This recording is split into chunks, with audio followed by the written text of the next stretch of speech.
And then, how do I do full screen? Like this? Yeah. Okay, that's cool. That's it. Okay, so what we're doing here today, we're going to do a training on the Clearview Center's Bob Neve compiled, somewhat created, mostly compiled, long-term sobriety plan. I call it the long-term sobriety plan because I don't like to call it the relapse prevention plan. One, the voucher people freak out when you call it relapse prevention because they don't think that's level 1 treatment. And two, because I don't like the word relapse. Just saying the word relapse makes me think of relapse, and I don't want to think about relapse. So it's the long-term sobriety plan. So how I put this together, it's 3 sheets that you have in your hand. Feel free to ask questions as we go along. So just bounce them out there when you got them. How I put this together was when I was still getting my master's at Bellevue University. They had a few Gorski workbooks. Terrence Gorski is the relapse prevention master. He's got a stack of workbooks this high. So Bellevue had a few. I got from other libraries like a stack of them this high, and I went through this many of them before I said, that's enough, I got everything. And what I did was I created these 3 pages, and I didn't know it was going to turn out to be 3 pages, but it did. I created these 3 pages of questions from everything that I gathered from that many Gorski books that I really felt, in my experience, was applicable to outpatient people that we see. So this is not necessarily the right relapse prevention workbook, long-term sobriety plan workbook for people in residential or with extremely serious addictions, maybe, maybe not. But this is what I think is really good for outpatients. So I started with Gorski. I wrote a bunch of things. I created the slippery slope myself from my own brain, from my own mind, and I'll teach you in the middle about that. And then I took a bunch of things from NLP that NLP people studied the most successful people on the face of the earth for many decades, figured out what they did so well that was automatic to them, figured out what it was, and put that down in steps that we can teach and learn. So a bunch of this stuff is NLP stuff. And I'll kind of prompt you to tell you what's NLP stuff and what's Gorski stuff, just so you kind of know. So this video, I'm also going to use iMovie to put in some screenshots from what I'm doing here, but I'll do that part of the movie later. But you guys have in your hands the same thing that I have. Now, what I do, so that's how I put it together. Any thoughts or questions about how I put it together? So this is Terrence Gorski, this is NLP, and this is some original stuff from Bob. Okay? All right. So, so this sheet, the Gorski 3PG worksheet.doc, is on the NAS. It should be right close to the front. And what I have you do is you just open up Word on your laptop and start editing. The title is Relapse Prevention Worksheet. I should fix that. And designed specifically for, put the client's name there. Okay, so I'm designing this specifically for Mr. John Zapinski, who's going to be our addict today instead of our counselor. I'm going to be the counselor. John's going to be the addict. We're going to use his real life stuff. And put the date that you're starting it. Oh, the idea in doing the Gorski is in 3 one-hour sessions, you should be able to complete this. Unless you have somebody who's screwing around all the time, being sarcastic all the time, like the guy that I won't mention that we all know. Or if somebody's generally slow, it may take a little bit longer. I've done it actually fairly quickly with people who are very insightful and self-aware. This will actually go fairly quickly because John's going to fully cooperate with everything that I ask him to do. So we're going to do 3 videos. We're going to do 3 20-minute videos and put them on the NAS so you can look at them again if you need to. And those are going to correspond to the 3 days that, in my experience, this usually takes that 3 hours to do. So the first question is a Terrence Gorski question. Any questions about that? Thoughts or comments? Do we, when you said you put my full name on there, we used to send it to people, or you used to send it to people. Do we not do that anymore? I really love to send it to people. I do. So I've just been lazy and not done it. So then, do Yeah. we want? Because like I usually lead off with like, hey, do we have an accurate email address on? You know, did you give us an email? Yeah, it might have changed. We give that to me or whatever. And Yes. then the fictitious name. Please do. Okay. Yeah. Yep. Please So do. can I create a name? Or, well, you can use their real name. Fictitious name just for security and email. Yeah. Okay. Yeah. Yeah. Okay. Yeah, that'd be fine. Make up a name. You know, Rocket Bob, Johnny Blaze. Johnny Blaze. Yeah. Right. Should I make it Johnny Blaze? Yeah. Oh yeah. Oh yeah. Okay. Johnny Blaze, August 2, 2018. So I'm typing that right in. Save early, save often. Everybody, right? Everybody knows Command S on a Mac will save the thing, right? Okay. So the first question is a Gorski question. What did you? And I'm going to go through it, and then I'm going to comment on how it goes afterwards. So hi John. Hi. We're going to do the Gorski today for the next 3 1-hour sessions that we have. Perfect. Are you ready? I'm ready. What did you do that started out the chain of events that brought you to treatment? I got arrested. I got charged with state charges for distribution of meth. I was smoking lots of meth prior to. Was doing all kinds of criminal activity type stuff prior to. I was homeless prior to, so I was just in this survivalist kind of mode.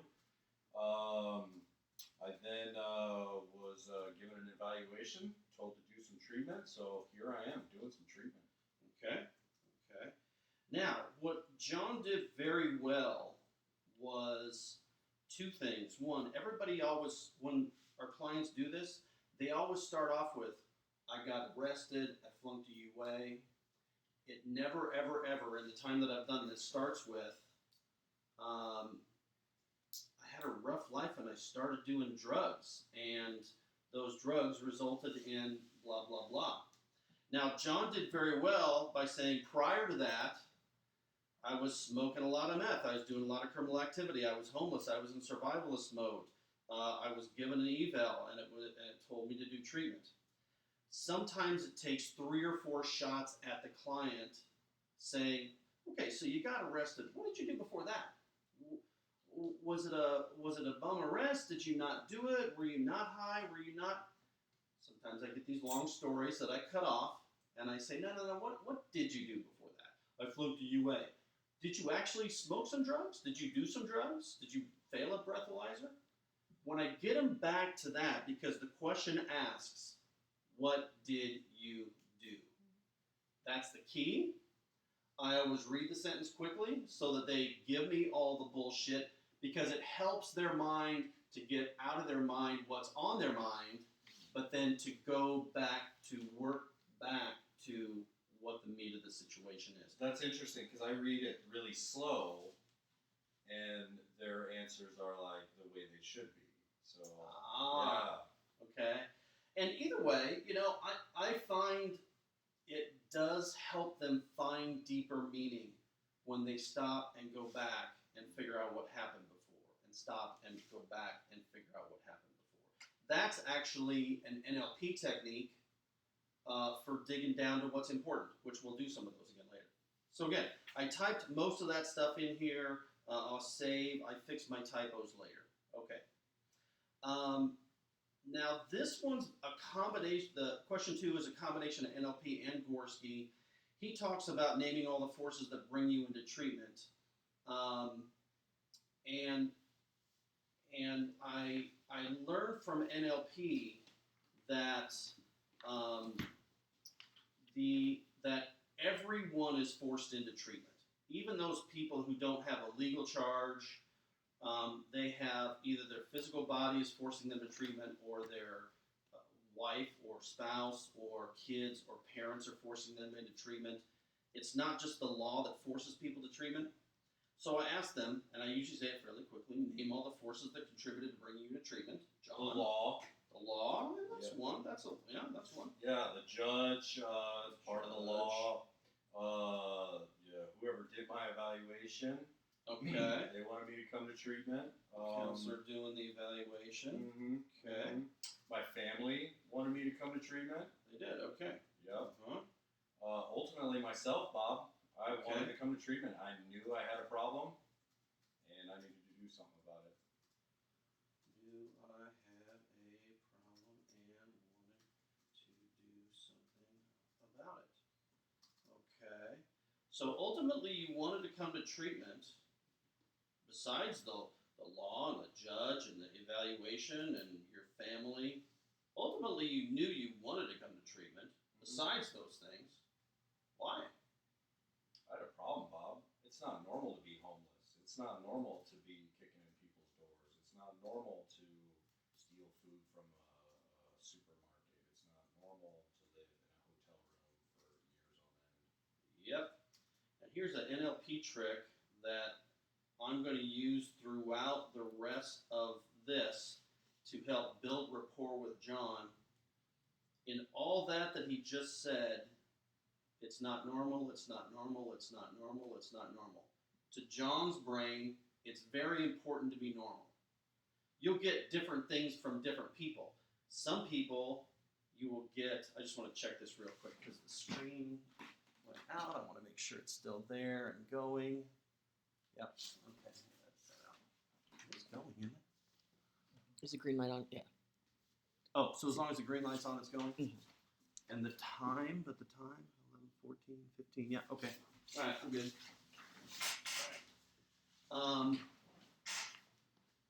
Some people will say the same kind of things. Ultimately, we brought ourselves here because there are some people that are forced by the law to go to treatment and they still don't go to treatment. There are some people that are forced by physical impairment and impending death and they still don't go to treatment, right? So some people say, I was going to die if I didn't get some treatment. John said over and over again, it's not normal to go to treatment. I'm going to use that it's not normal. It's going to stay in the back of my mind, right, as a term that he used over and over again. And I'm going to use that as I do this to build rapport with him to get him to tell me even more detail about that. So most of these questions are working to get even more detail about however they start out. Get the idea? Thoughts? Questions? Thoughts, questions? Okay. All right. So again, save early, save often. Okay. And that's good. That's what I'm looking for. I ask them that question 2 or 3 times so they really dig down to, I had a problem. It's not normal to be homeless. It's not normal to be kicking in people's doors. I read it back a lot of times because that helps them know that I'm listening. Okay? All right. So, next question, and this is straight out of Gorski. If you use your drug of choice again, do any more dangerous or illegal drugs, what's the worst thing that can possibly happen? What's the best thing that can happen? And what's the most likely thing to happen? I do this on the board in front of them so they see it. So, here I am on the board. Just stick that over there for a second. And I do it like this. Now I'm going to erase that. It's not normal. I think that figures. Okay. But throughout this, I will be repeating. That's not normal. So, John, we're going to do a worst case, best case kind of thing. And it's kind of like this. If you use, what was the drug choice? Meth? Meth. You used meth again. We're going to play this tape out to the end, this worst case thing. And then we're going to do the best case. And then we're going to do the most likely scenario. Okay? So, let's say you went out and used again. For you, in particular, if somebody handed you a pipe, and for some reason you lit up, right? Would it just be one hit and then you go, oh shit, I can't do this? Or would it be 5 hits, 10 hits, 100 hits, 6 days of hits? Most, in the worst case, what would it be? 6,000 hits, Bob. 1 hit followed by 6,000 hits. Right. 1 followed by 6,000 hits over how many days? Months. Over months. Okay. And I put dots because we're going to put dots all the way down. All right. And worst case, what would happen after that? I'd lose everything. Lose everything. All right. Would your wife divorce you? Would she leave you? Would she shoot you? Would she chop you into pieces with a machete? Would She'd definitely divorce me. She would. Oh yeah. Yeah. Okay. And how fast would that be? Would she give you 6 months, or she just like, that's it, screw it, I'm filing? She'd probably give me like a month. Okay. So a month later, she'd file a month of this stuff. Right. So you're in the middle of getting high. She files divorce papers. All right. And so who gets? She'd end up with your boy then. Yeah. Okay. I'd lose him. And so you'd lose the boy. Now, you're out there getting high. How good are you at not getting busted? Are you going to be able to be out there for months and months and months without getting arrested, or I made it 5 years without getting arrested. worst case? Oh, worst case? Yeah. I think I'd be alright for a little while.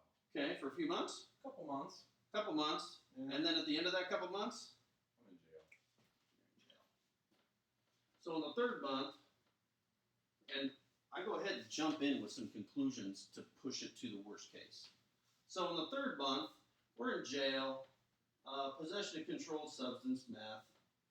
Did you have enough on you to get a PWID, possession with intent to deliver? Oh yeah, because I'd clean out my business account. And, Oh. Oh yeah. Fed, Oh yeah. yeah, federal charges. Mm-hmm. Okay.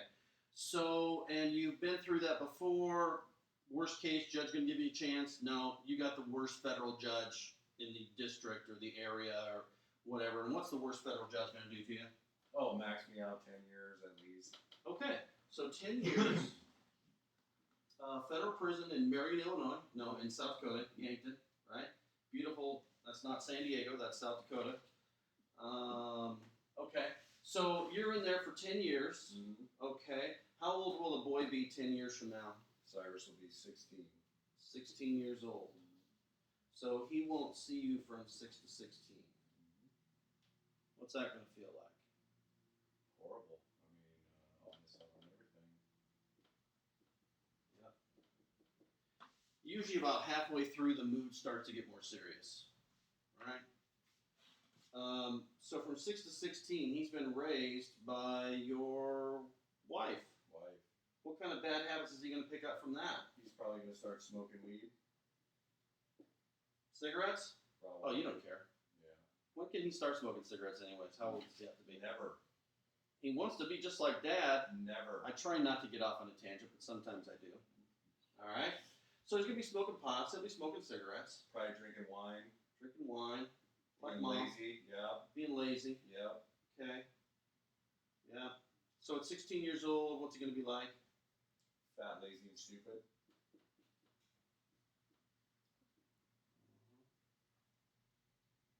How's that going to feel?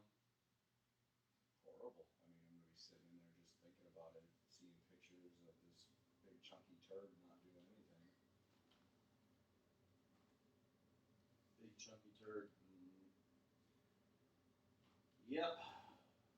We try to pick out, I also try to pick out from the client's own words things like that that make pictures, that make very solid sounds, or that make very distinct feelings. Whatever has an intense sound, an intense picture, an intense feeling, it's an NLP trip.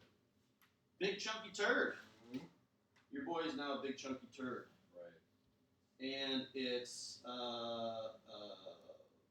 10 years later. And how old will you be 10, 11 years from now when you get out of prison, out of federal prison? 49. So at 49 years old, you get out of prison. And what then? Where are you going to live? What are you I'll going have to to do? start all over again. Start over? Do you like starting over? Is it fun to start over? It is not fun to start over. Well, not for you. Not at all. Okay. Not at all. Where are you going to go? What are you going to do? Well, last time I had to start over, it was a $200 car and a tote and some clothes. And a $200 car and a what? Tote, like a rubber tote. Oh, Yeah, okay. yeah. Okay. And a tote bag kind of thing? It's like one of those little 2-drawer deals and Oh. Rubbermaid. Okay. $200 car and a tote. Where are you gonna go? Well, you're gonna come back, ask for your old job back, and I'm gonna say, fuck, dude. We're retired. Right. I don't know. You can ask Brian and Wes if you can join them, but we know what happened last time. I don't know. Give us 5 years clean and sober, or when you're 54, call us back. Even if I get my license back. Yeah. Yeah. 4 or 5 years clean and sober, maybe. Maybe. Maybe not. So what do you do for those 5 years? So you're out. You started over. You got a $200 car, a tote box, a tote thing. Where are you gonna go? Probably look up somebody on Craigslist or some shitty apartment. Kathy take you back? Probably The boy wants you around? Maybe.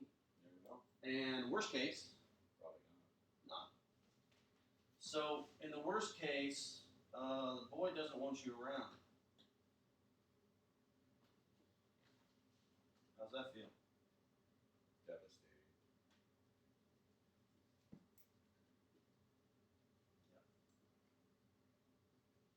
Worst case.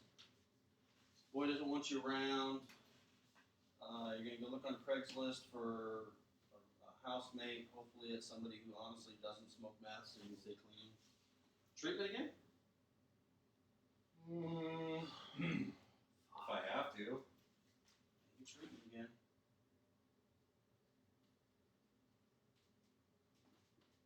Okay. At 49. Job? Well, let's see, if I'm not a counselor, I probably have to go back to landscape on some level. Landscaping at 49. Yeah. At 50 years old. Yeah. How's your body going to be taking that? Probably not too well. It's hard on the body. Do that for 2 years. What then? You're mid-50s now. Your boy doesn't want to have anything to do with you. You've traded up from a $200 car to an $800 car. You're renting a room from some guy. You're doing landscaping every day. How's life? Boring. Boring is painful. Then what are you going to do?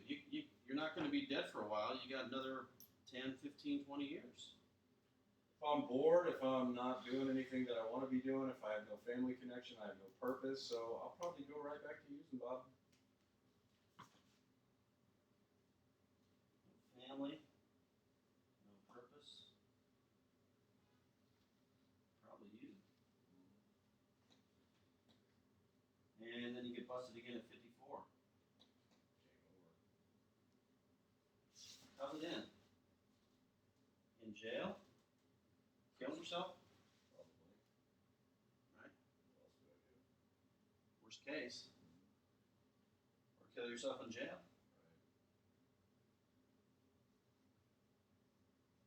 That's fucking depressing.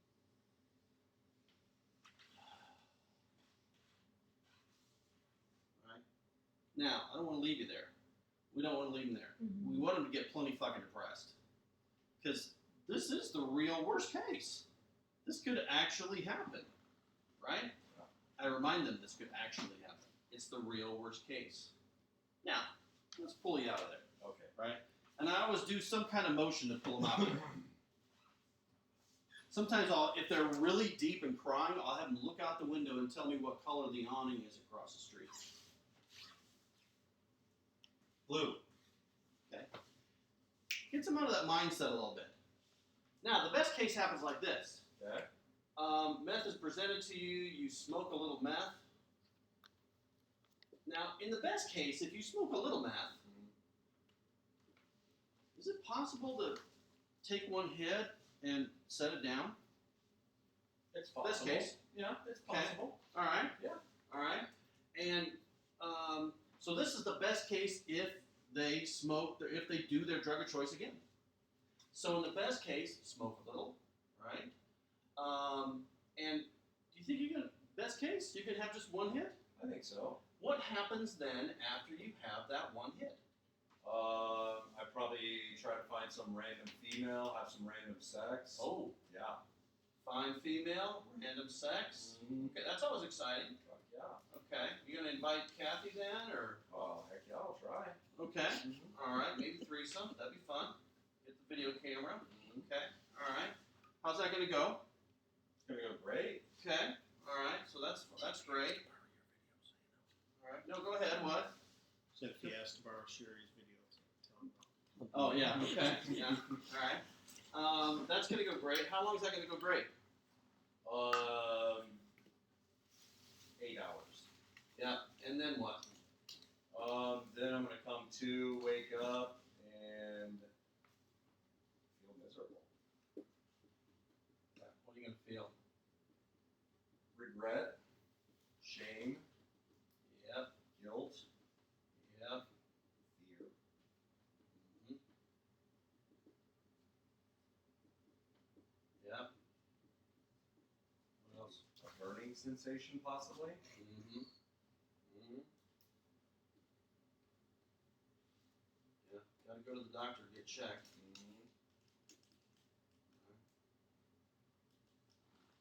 Okay.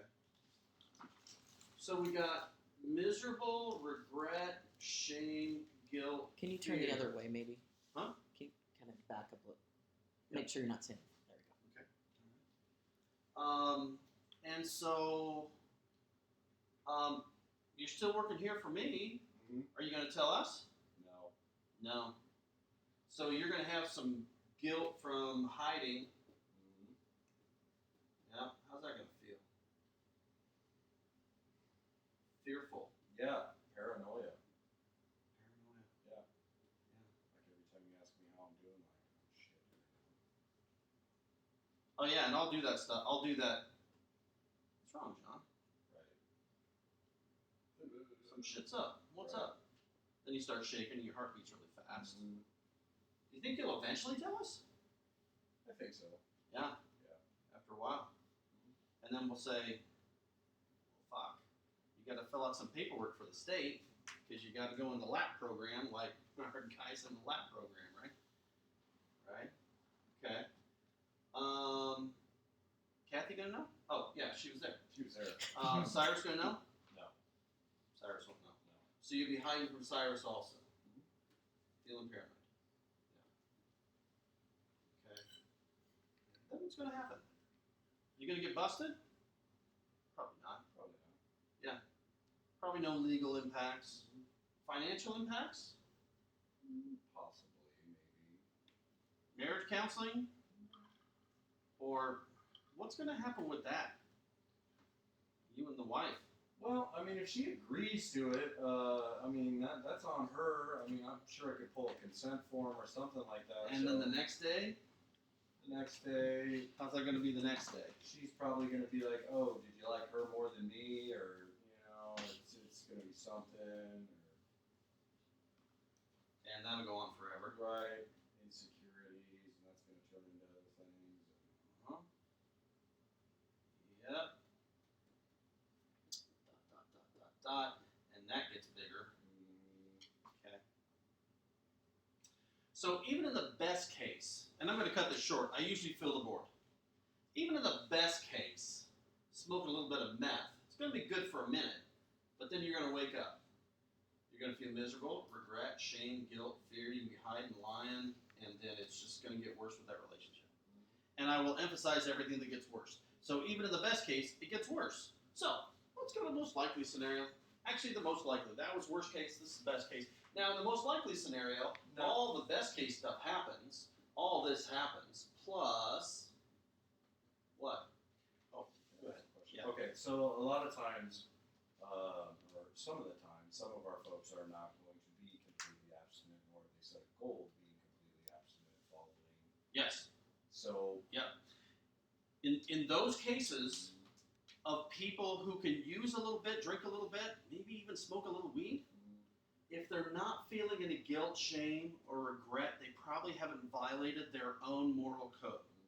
For me, it would violate my moral code to smoke pot, to snort coke, to drink a whole beer, right? So, or even part of a beer, really. So, if it doesn't violate their moral code, then their best case is probably not going to be very bad. So, and then, like, what I do, like, this is where I kind of clarify their change goal. Like, what is it that, you're trying to avoid? What do you, what's going to be the big difference between, you then and you Yep. I don't want to do hard drugs. I don't want to smoke meth. Then that's where I kind of direct the best case. Yep. Very good. Very good. What's the difference? Yep. So what's the difference? Great thing to add to the best case. So go clarify ahead. that. I don't understand what you mean. So like, Drinking. If they Let's yeah, use don't- drinking. Yeah, they don't feel a lot of shame or regret. right. For me. Okay, so like best case. All right, John. So let's say you smoke a little meth again. All those things happen. Okay. What if you drink again? Oh, I go to my friend's house. I hang out. I have a good time. I don't drive, and that's it. I'm not gonna hang out the next day. I generally get, even in the best case, these people that I've done with, they always end back up in jail. They seem to always go back over to the worst thing. Yeah. I mean, Yeah. even if, And encourage them to stay on the best case because the point of doing the best case is this conclusion. Even in the best case, if you use your drug of choice again that you were addicted to before, it's not going to feel good. It's going to feel painful. Even in the best case, it's going to feel painful. Yeah. So take it back as you're putting it on the board to best case, best case, best case. I remind them a few times if I can, right? So that when I conclude, which is now, before I go to the most likely. So even the best case, you're going to feel some shitty things. Yep. Good. Okay. So the most likely scenario, you're going to feel all this best case stuff plus, most likely, if you smoke a little, most likely how many are you going to smoke? If you relapse and smoke one, most likely how many are you going to smoke? 6,000. Wow, really? So even the most likely is still going to be 6,000 hits. Right. Okay. So I'm going to say in your 5,999th hit, you come to your senses a little bit sooner. And most likely then, because if that's the worst case, the most likely can't be the worst case, otherwise the worst case wasn't the worst case. Otherwise the worst case has to be even worse. Okay. So most likely, even after this, most likely, Most likely, I'd have to surrender my license or self-report to the state, lose my job, lose my business, or at least put it on hold or something. Yep.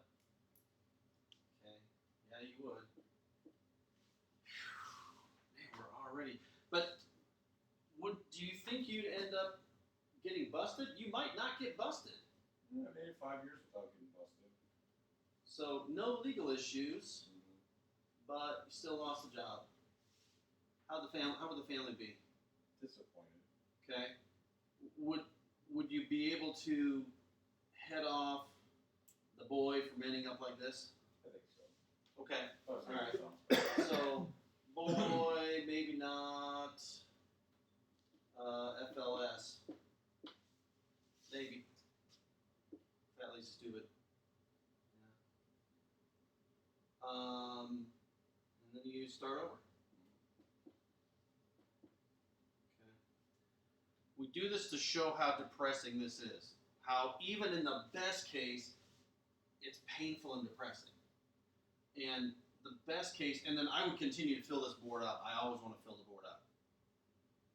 So, this is the main thing that we do in the first day. Okay? I have a question. Go. I have Okay? trouble with the best case with drinkers. Okay? Because in the best case, who's doing harm reduction? So in Okay. the best case, they have 2 glasses of wine, nothing happens. They don't feel that bad. So You absolutely leave it at that. best case, they don't feel bad. Yeah. So then And what? for people in harm reduction, for people who don't have a progressive alcohol problem, let's not make them feel bad for having a couple of drinks. So then what goes to most likely? Is it most likely their best case? Most likely, those couple of drinks are going to turn into a couple more, and a couple more, and a couple more. So hopefully you've gotten to the point where they will accept that. Mm-hmm. Mm-hmm. Yeah, remember this is all the way down in 1B. They've already had at least 6 weeks of OP. They may have had 12 weeks of IOP and OP. So at some point in there, hopefully, even if they're, I know the lady that we're thinking about, Mm-hmm.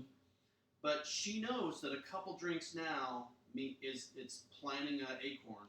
It's going to grow into a bigger tree. She knows that.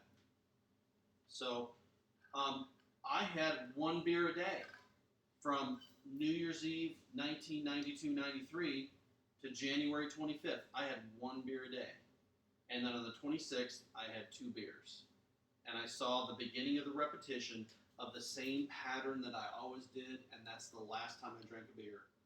Because I had 12 years of starting that same way. Starting with 1, 1, 1, 1, 0, 1, 1, 1, 0, 1, 1, 1, 1, 1, 2.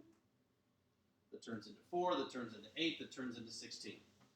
That's when you go to the most likely scenario. That 1 is going to turn into 2 to 4 to 16 to 32 to 64 or more in my case. Does that help? Yep. Get it? Questions? Thoughts? Okay, that's essentially all the first day. I wrap up the first day then by doing. So, John, now we're going to get prepared for